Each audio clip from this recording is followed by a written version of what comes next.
Muy bien, y continuamos con la segunda conferencia y llamo a Enrique Acosta Zamora, quien nos va a presentar la innovación de una arquitectura contextual dentro de un marco net cero.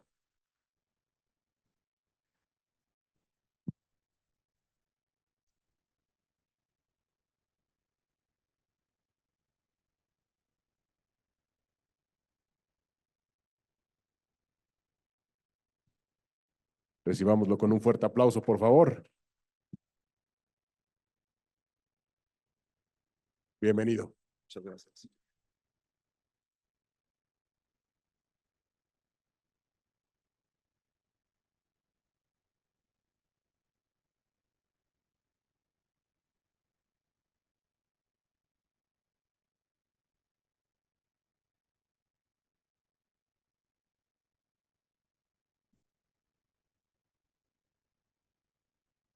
Okay. Pues muy bien. Primeramente, muchísimas gracias por la invitación al Colegio de Arquitectos. También quiero dar un agradecimiento al doctor arquitecto maestro Martín Gómez Tagle, quien nos da esta oportunidad de presentar en este foro tan importante internacional. Mi nombre es Enrique Acosta Zamora. Soy orgulloso egresado de la Universidad Iberoamericana y me da muchísimo gusto verlos también presentes como parte del foro. Y hoy me toca emprender un papel importante como director asociado de diseño en la oficina de Skidmore, Owens & Merrill, SOM, en la ciudad de San Francisco. El día de hoy quiero aprovechar esta gran oportunidad para aquellos que no conocen el trabajo de la firma, darles una breve introducción de nuestros proyectos, de nuestro trabajo, de cómo operamos, y también tener la oportunidad de presentarles un proyecto que diseñamos recientemente y que creemos empieza a marcar pautas interesantes en qué es lo que sigue en términos de sustentabilidad en los proyectos y en las ciudades donde trabajamos. Así que, ¿quién es SOM? SOM no es una figura, no es un arquitecto, no es un nombre, es más bien un colectivo. Es un colectivo de creativos, arquitectos, diseñadores, ingenieros, urbanistas y todos trabajando bajo un mismo objetivo, que es el construir un mejor futuro a través de nuestra arquitectura.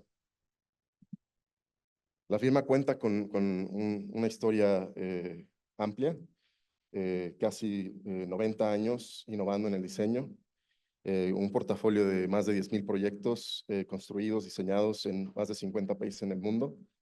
Y hemos tenido el privilegio y la fortuna de recibir casi 3,000 premios, galardones internacionales en el diseño. Somos una práctica global, lo que significa que tenemos oficinas en 12 localidades en el mundo y más de 1,100 profesionistas colaborando en nuestros diseños. Y lo que o se le reconoce a SOM desde el principio hasta el día de hoy es ese espíritu pionero en innovación. La firma, creo que hay un delay.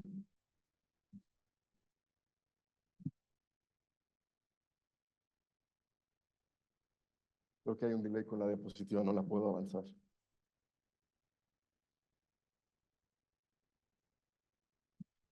Déjenme. Okay.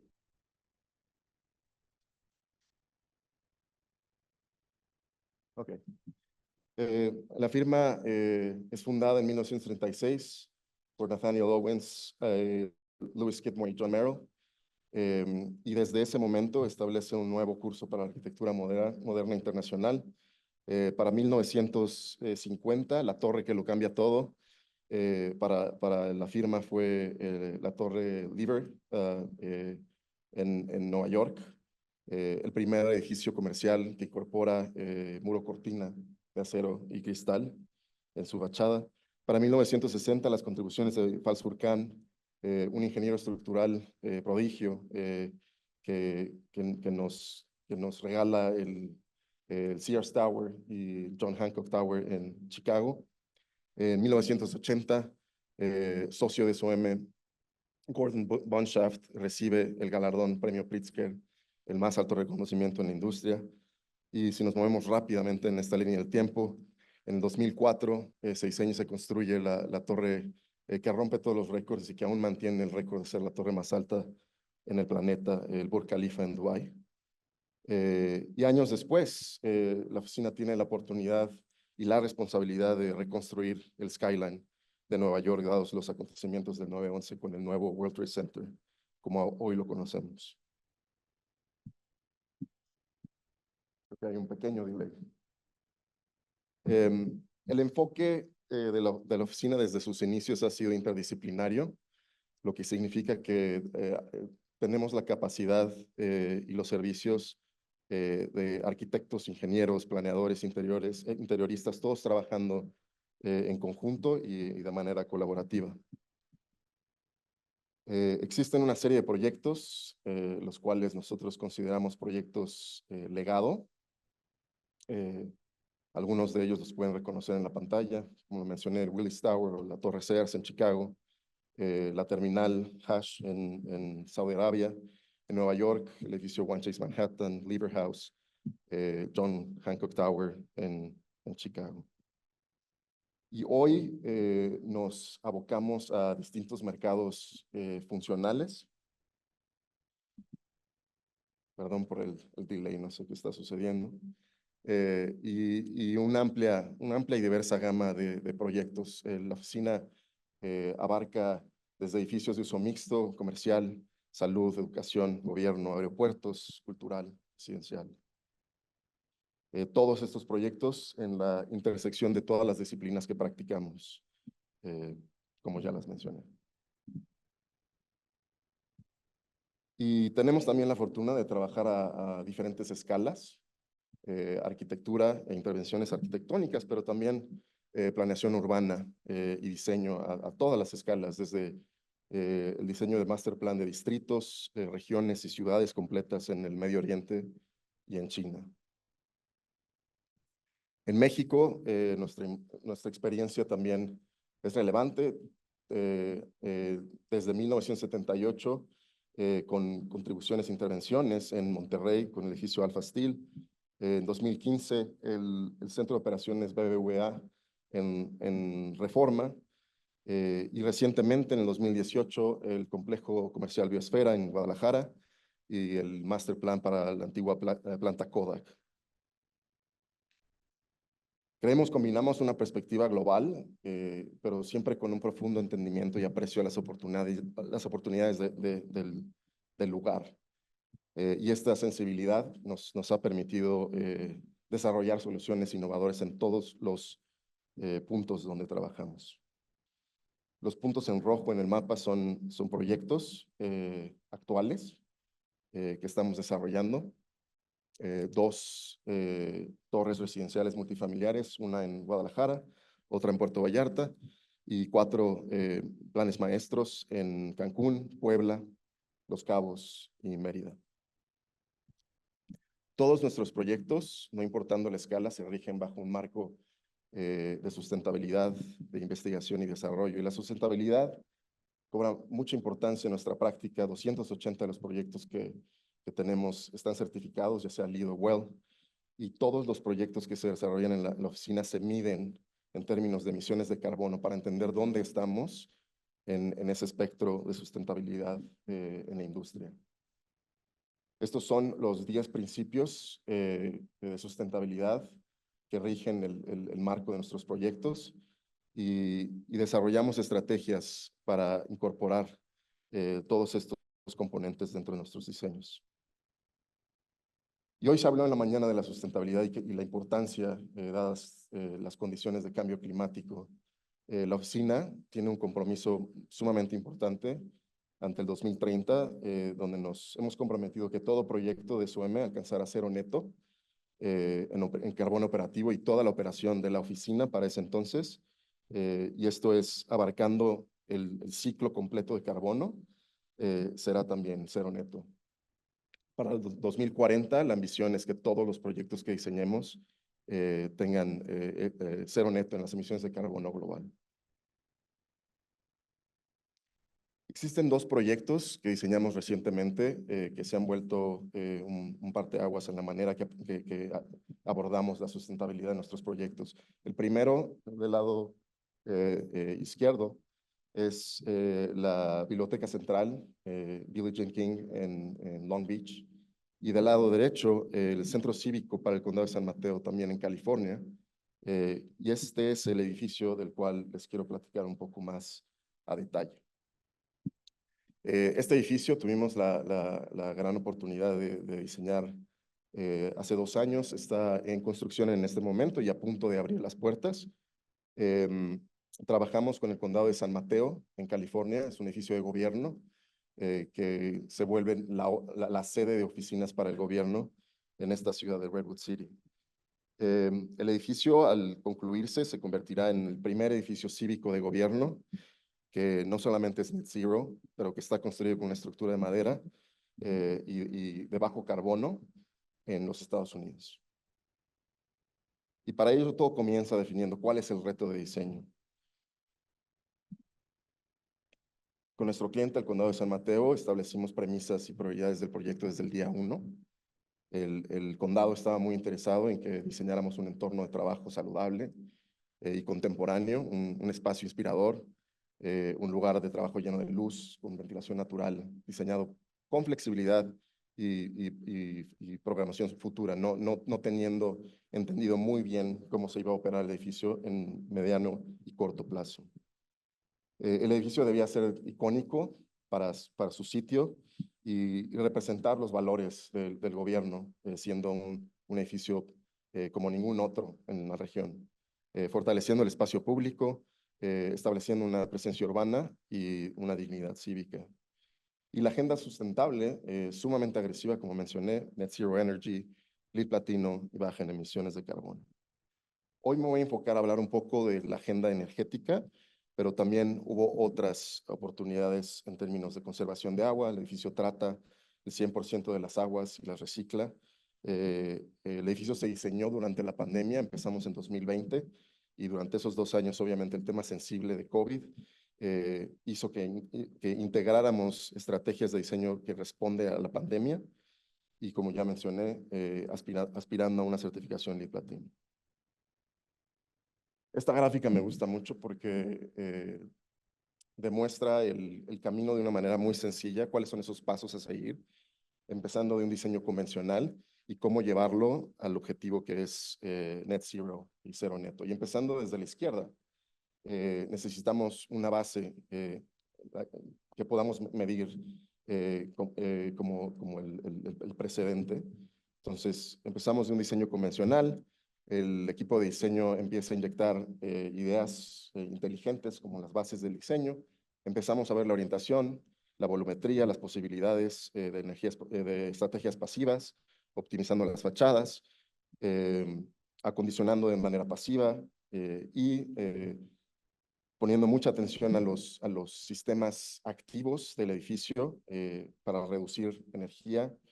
Y finalmente, algo que los arquitectos no hacen o no hacemos muy seguido, que es enfocarnos a cuáles son los equipos que se van a utilizar para la operación del edificio y tratar de reducir la energía lo más posible. Al final de esta ecuación, lo que nos queda es cuál es la producción energética a generar, y es ahí donde entran las energías renovables. Redwood City es una ciudad importante al sur de San Francisco, históricamente también, desde 1860 se establecen una serie de madereras y esas madereras se vuelven el suministro de madera que con embarcaciones se transporta a San Francisco y se usa como la materia prima para construir los muelles y las casas victorianas que vemos en las películas emblemáticas de San Francisco. El slogan de Redwood City, Climate Best by Government Test, es escogido en 1925 luego de una encuesta global climatológica que posiciona a Redwood City como la ciudad en el mundo con el mejor clima, empatada con las Islas Canarias y la costa del Mediterráneo. Y aun cuando Redwood City tiene este clima óptimo, hoy Redwood City corre riesgos importantes en términos de cambio climático. Tiene dos frentes, hacia el Océano Pacífico, hacia la Bahía de San Francisco. El aumento del nivel del mar es imperante. El calor, las sequías, los incendios, Redwood City está en las noticias todo el tiempo, que obviamente resultan en contaminación. Y también es una urbe que ha crecido muy rápido, se ha densificado en los últimos años, contribuyendo a contaminación también. Entonces nos quedaba muy claro desde el principio que este edificio tenía que predicar con el ejemplo, pero también establecer un centro cívico en un área de Redwood City al sur del downtown, donde no existía ese corazón del centro cívico. Los edificios en azul son edificios existentes gubernamentales, en amarillo son edificios públicos culturales. Así que todo comienza, como nos enseñaron en la escuela, desde el diseño pasivo. La manera en que comenzamos el proyecto es iterando distintas volumetrías y configuraciones. Aquí les muestro tres de cómo abordamos el problema. Una primera volumetría con un cortil cerrado que tuviera un espacio público importante. Abordamos el esquema 2 como una volumetría que a lo mejor presentara dos caras, dos espacios públicos de distinta índole. Eh, eh, y como esquema 3, una configuración de cortil abierto o de herradura. Y todas estas volumetrías se evaluaron de forma analítica para establecer con nuestro cliente cuál era la configuración que representara un esquema que tuviera posibilidades, acceso de luz de día, potencial de ventilación natural, autosombreado, y que su área envolvente tuviera fuera menor en comparación de la longitud del perímetro. Así que definimos en la etapa conceptual que esta era un punto de partida interesante al cual desarrollar. Una vez que establecimos la orientación de la volumetría, entonces nos metimos a diseñar la planta típica y a zonificar los programas de manera inteligente. Y cuando digo inteligente es más bien zonificar de tal suerte que aprovechemos las estrategias pasivas de sustentabilidad en el edificio. Los núcleos de servicio en rojo se posicionan en las zonas más oscuras del edificio, esas esquinas interiores. Oficinas privadas rodean los cores, lejos del perímetro. El área central se aprovecha como un área totalmente dedicada a espacios colaborativos, sociales, y el perímetro se deja abierto, totalmente flexible, con la oportunidad de permitir vistas y ventilación natural. En términos de luz y vistas, se calibra también la proporción de la planta. La proporción de estas alas angostas permiten el acceso a vistas, a luz natural, y eso logra reducir ganancias energéticas y permitir que el edificio cuente con luz de día durante toda la jornada laboral. El 90% del edificio está iluminado día con día, sin necesidad de prender la luz. En términos de ventilación natural, la configuración óptima también para poder explorar estas ideas. Entonces, el edificio cuenta con ventanas operables, dando confort individual, pero también sistemas tecnológicos de automatización, donde estas ventanas se abren en la noche y permiten depurar todo ese calor y esas ganancias energéticas del día para que al día siguiente el edificio se sienta fresco. Este es como se ve conceptualmente el espacio de trabajo.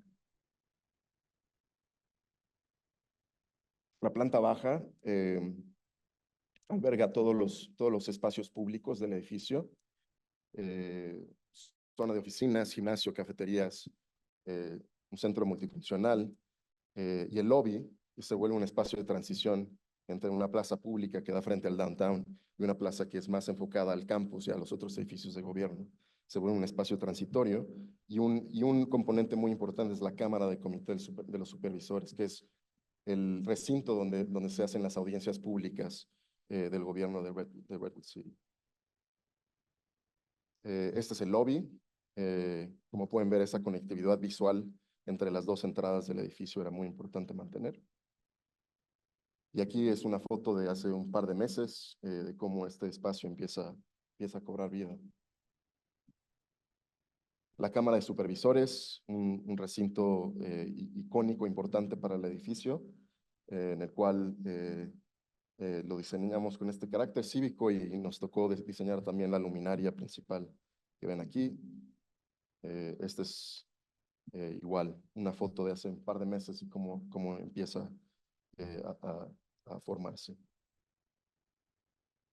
Así que hablamos de diseño pasivo en términos de la configuración y orientación de la volumetría, y ahora es momento de hablar del diseño de las fachadas. Las fachadas se vuelven un componente muy importante en este proceso de reducir las ganancias energéticas. El muro o el diseño de fachada de este edificio incorpora un muro cortina unitizado modular. Aluminio anodizado de color cobre fue el material que seleccionamos. Utiliza un cristal insulado laminado de alto rendimiento. Lo que ven aquí es un rendering y esta es una foto del edificio como se ve ahora. Y para poder emprender ese proceso de cómo evaluar la fachada, entonces tenemos que establecer el criterio y el rendimiento de nuestras fachadas. Y lo hacemos a través de estudios y análisis, estudio de insolación solar, como el que utilizando nuestros modelos digitales, donde establecimos cuáles son esos parámetros a considerar para optimizar y mantener el confort térmico, sobre todo de todos esos espacios que están adyacentes a la fachada. Es un proceso iterativo, entonces donde se ven múltiples opciones, donde se calibran las aperturas de las ventanas, la relación y el área de ventana en comparación con el muro exterior, donde se prueban componentes como proyecciones horizontales o verticales para ver cuál de estas soluciones tiene mayores rendimientos. El análisis demuestra que para este edificio el sombrado exterior era sumamente crítico y había que incorporar una proyección vertical y horizontal, sobre todo en la fachada oeste, y mantener esa relación que le llamamos window to wall ratio baja en un 40%. Este es un detalle de la fachada exterior como quedó al final, donde pueden apreciar estas proyecciones que incorporamos como parte del diseño, manteniendo las proporciones de los vanos, 40%. Otro tema importante, como les mencioné, este edificio se diseña durante la pandemia, fue el tema de COVID. En las noticias y en los titulares se veían lo que ven aquí en la pantalla, uno que se lee aquí en rojo. La manera de combatir contra el coronavirus es manteniendo el aire acondicionado apagado y en vez abriendo las ventanas. Soluciones intuitivas, pero para este tipo de edificios a veces no se muestran dentro de los diseños. Entonces, de igual manera, hicimos un análisis comparativo de los distintos escenarios de ventilación, probando distintos tipos de ventanas y encontrando cuál era el esquema óptimo para el confort del usuario, el control manual del usuario y el costo también, que es un punto importante en todos nuestros proyectos. En este comparativo, a través de este análisis, terminamos entendiendo que las ventanas operables eran necesarias, las proporciones y los tamaños se calibraron conforme al análisis y seleccionamos estas pop-out, tipo pop-out windows, que brindan mayor flujo de aire al espacio y tienen una menor penalización energética. Otro componente importante en este proceso de llevar un proyecto a Net Zero es el diseño activo, o sea, el diseño de los sistemas activos del edificio. Entonces, de igual forma, es la manera de optimizarlos. En este caso, ubicamos las manejadoras de aire de alto rendimiento en los núcleos, sobre los núcleos de servicio en rojo. Todos los servicios de instalaciones se mueven verticalmente en esos núcleos. Se controlan entonces las longitudes de ductos. La distribución primaria de aire acondicionado se lleva por arriba de las oficinas privadas que reciben un falso plafón y quedan completamente ocultas y se exponen la distribución secundaria entre las vigas que ven aquí en azul clarito. Y ese fue un ejercicio muy interesante para organizar el sófito aparente, donde todas las instalaciones son moduladas y organizadas de tal manera que participen del diseño. Otra estrategia que utilizamos en este edificio para reducir la capacidad de los aires acondicionados fue utilizar un sistema dual. Un sistema de aire acondicionado de volumen de aire variable acondicionado en los espacios cercanos al core. Y como parte del detalle constructivo de la fachada, incorporamos e integramos unidades fan coil en el antepecho de las ventanas. Me voy a mover a un tema que mencioné anteriormente, que es de suma importancia, que es el inventario de los equipos que se van a utilizar en el edificio. Cuando platicamos con el condado cuáles eran los equipamientos y equipos a utilizar, nos pidieron que hiciéramos un inventario de lo que tenían actualmente. Y descubrimos que nada más en equipos eléctricos, eso representaba el 37% del uso energético del edificio.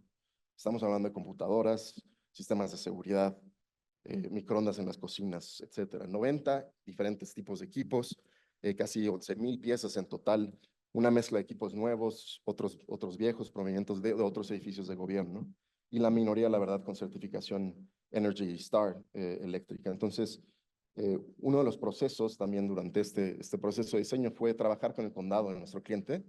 Para uno, nosotros controlamos esos componentes que se ven en azul dentro de nuestras especificaciones, refrigeradores, microondas, secadores de manos de alto rendimiento, pero con el gobierno colaboramos para establecer los parámetros, ¿no?, energéticos de todos estos componentes, y esto significó una reducción adicional de casi el 20% en las cargas energéticas del edificio. Y esa transición la hicieron durante la construcción del edificio, que tomó casi 2 años.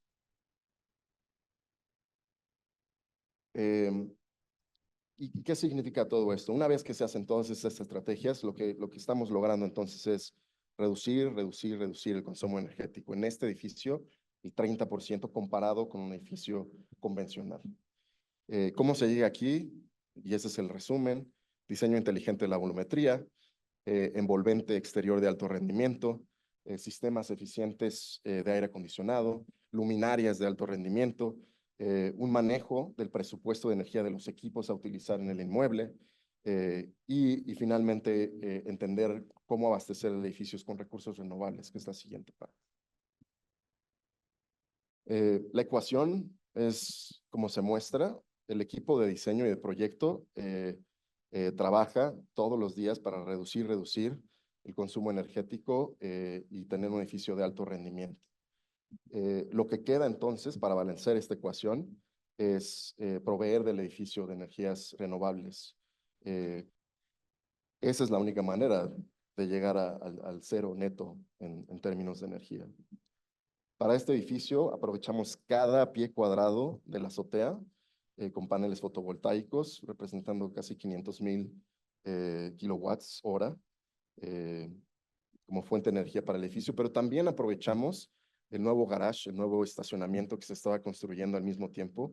Esa azotea la aprovechamos también para instalar fotovoltaicos y suministrar de energía al edificio. Los resultados fueron interesantes porque el proyecto terminó produciendo más energía de lo que anticipamos en el proceso de diseño. Entonces, el proyecto esencialmente se vuelve neto positivo, 8% más energía produce de la que necesita. Y ese es el buffer que nos damos, el amortiguamiento que nos damos, ¿no? Como diseñadores. Y ahora lo que queda es evaluar al edificio en los próximos 3, 4 años y ver cómo es el rendimiento. Otro tema que quiero abordar es el carbono embebido, que lo escuchamos mucho. Este edificio logra incorporar estrategias para reducir el carbono también, y lo hace a través de su estructura. Utilizamos una estructura timber, madera, que no es una estructura interesante, no es una estructura convencional para este tipo y escala de edificios en Estados Unidos. no fue un sistema estructural que seleccionamos día 1, sino que de igual manera hubo un proceso iterativo de evaluación, de análisis de varios sistemas para entender y determinar con el cliente cuál era el sistema a elegir óptimo para este proyecto. Así que evaluamos concreto, acero y madera. Y de manera sencilla, creo que muestro aquí algunos parámetros a considerar. Nos dimos cuenta en este proceso, en este ejercicio, que la cimentación de un edificio de acero era 10% más pesada que la cimentación de un edificio de madera, lo cual se traduce a más carbono. El acero cuenta con alto carbono embebido en comparación a la madera. Los acabados interiores terminan estableciendo el carácter del espacio y en acero, por términos de recubrimientos contra fuego, se tienen que cubrir con plafones, falsos plafones. La madera se puede mantener expuesta, no necesita ningún tipo de recubrimiento. Y eso se traduce en un edificio de acero, el 65% del espacio se tiene que implementar falso plafón. En un edificio de madera acabamos implementando solo en 35% de la superficie de la planta. Una vez que establecimos con el cliente cuál era el sistema estructural a perseguir, hicimos una evaluación para optimizar el sistema estructural. Y lo que nos dimos cuenta es que menos material no siempre significa menos carbono. Interesante, pero dependiendo del sistema constructivo, puede haber menos carbono en términos del material, pero existen más piezas y más conexiones. Entonces, el sistema que terminamos por seleccionar fue una valla estructural de 20 por 35, el espacio de traves a cada 20 pies, una losa contralaminada de 5 capas. Este esquema en específico tenía un ligero incremento en el volumen de madera, pero reducciones en el número de piezas, en el número de conexiones, en los tiempos de construcción, por ende. En el número de rociadores, el módulo y la configuración permitía tener una configuración de rociadores óptima y reducir piezas y de la misma manera reducir también el piso a piso y por lo tanto la superficie de fachada, que se traduce a ahorros en costo y se traduce a ahorros en carbono. Se tiene que evaluar el módulo estructural para determinar la flexibilidad del espacio. Entonces, este módulo de 35 por 30 lo que permitía era flexibilidad a futuro. El condado de San Mateo, en inicio, la capacidad que necesitaba eran tres hileras, estaciones, como la ven en el lado izquierdo, como configuración de las estaciones de trabajo. Pero dentro del mismo módulo podemos acomodar un tamaño de estación más pequeña en dado caso que el condado crezca y necesite incrementar sus números, ¿no? Entonces, inyectar flexibilidad en el diseño es algo que es primordial en nuestro acercamiento. Esta fue la estructura del proyecto final. Los aceros se utilizó solamente dentro de los núcleos de servicio. La losa CLT con un firme concreto de 3 pulgadas. Las traves a utilizar fueron traves Glulam y las columnas también. Esta es una foto de la construcción, pero era muy importante para nosotros mantener los acabados, que se vuelve la estructura, se vuelve la arquitectura. ¿Y qué significa después de que vamos por este proceso de reducción? Bueno, al final, si comparáramos este edificio con una estructura convencional de acero o de concreto, se logran reducciones de casi el 85% en carbono embebido. Y cuando evaluamos el carbono embebido en términos globales, es decir, no nada más en la estructura, pero en el envolvente y en la cimentación, se logran reducciones del 70% en carbono embebido. Creemos que esta es la única manera y el único camino de perseguir sustentabilidad y abordar estos temas. Y se pueden hacer a toda escala, pero el pensamiento tiene que cambiar. Y me da mucho gusto estar aquí presente en esta presentación y les agradezco muchísimo su atención. Gracias. Bueno, antes de despedirme, olvidé que tenía una diapositiva más, pero vamos a ponerlo en contexto, porque siempre me gusta ponerlo en contexto. ¿Qué significa el volumen de madera que se utilizó en este edificio? Casi 7,000 metros cúbicos de madera se utilizaron. Bueno, esta madera se puede crecer en Estados Unidos y en Canadá en solo 18 minutos. ¿Okay? El carbono que secuestra la madera, casi 6,000 toneladas. Las emisiones de efecto invernadero que se evitan, casi 2,000. Todo eso equivale a remover de las calles 1,600 automóviles al año en la ciudad de Redwood City. O significa la energía que toma, la energía eléctrica que toma, operar 830 hogares.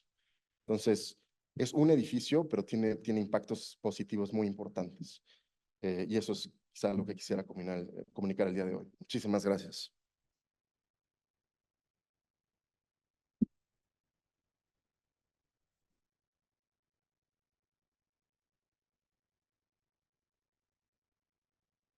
Muchísimas gracias, gran ponencia. Y les recuerdo que con el código QR pueden hacer sus preguntas o sus comentarios para que las puedan responder y puedan participar.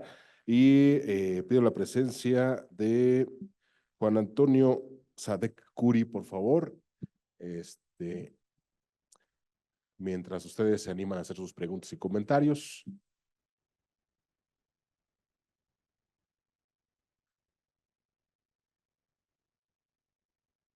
Perfecto. Pues es un honor entregarte, además pues somos compañeros, yo también estudié en la Ibero, a entregar el presente reconocimiento al arquitecto Enrique Acosta Zamora por su ponencia en la conferencia magistral. Muchísimas felicidades. Los invitamos a tomar la foto al centro del escenario, por favor.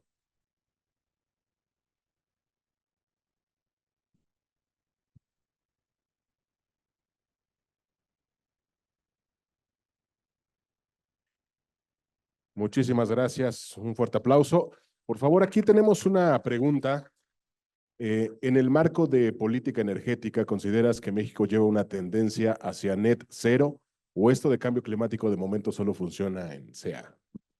Las intenciones están ahí. Lo que es interesante en California que es el gobierno predica con el ejemplo y los arquitectos nos toca a nosotros, y en este edificio en específico fue muy interesante el educarnos como arquitectos y el educar a todos los partícipes del proyecto para que adopten esas filosofías de diseño. Es lo más importante. Cuando planteamos una estructura de madera, la primera reacción del constructor fue no, extremadamente cara, no se puede hacer. Entonces, el cliente, la reacción es no podemos perseguirla. Y entonces es a través del análisis y la evaluación que podemos convencer a nuestros clientes, hey, momento, esta es la manera y este es el camino, ¿no? Y entonces el constructor se rasca la cabeza y dice, bueno, creo que hay por dónde, ¿no? Esa colaboración no es sencilla, pero está ahí.